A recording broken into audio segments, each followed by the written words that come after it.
When the day of Pentecost came, they were all together in one place. Suddenly, a sound like the blowing of a violent wind came from heaven and filled the whole house where they were sitting.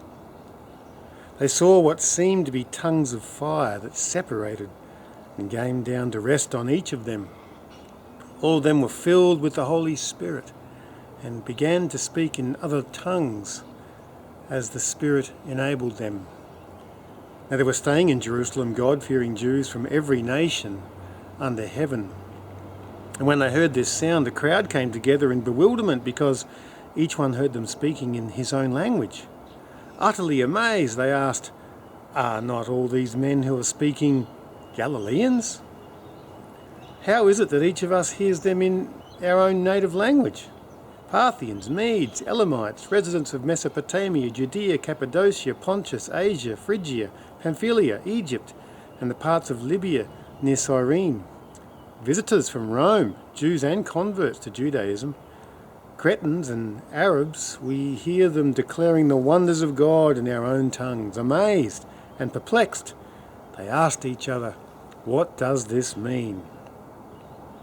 Peter stood up with the 11, raised his voice and addressed the crowd.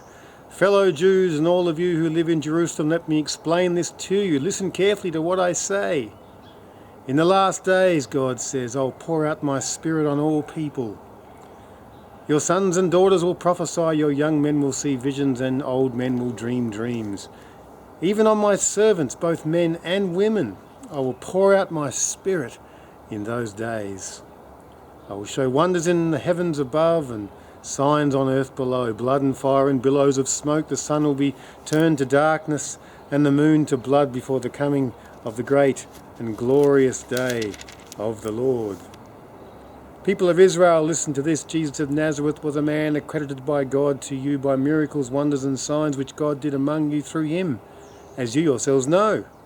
He was handed over by God's set purpose and foreknowledge, and you, with the help of wicked people, put him to death by nailing him to the cross. But God raised him from the dead, freeing him from the agony of death, because it was impossible for death to keep its hold on him.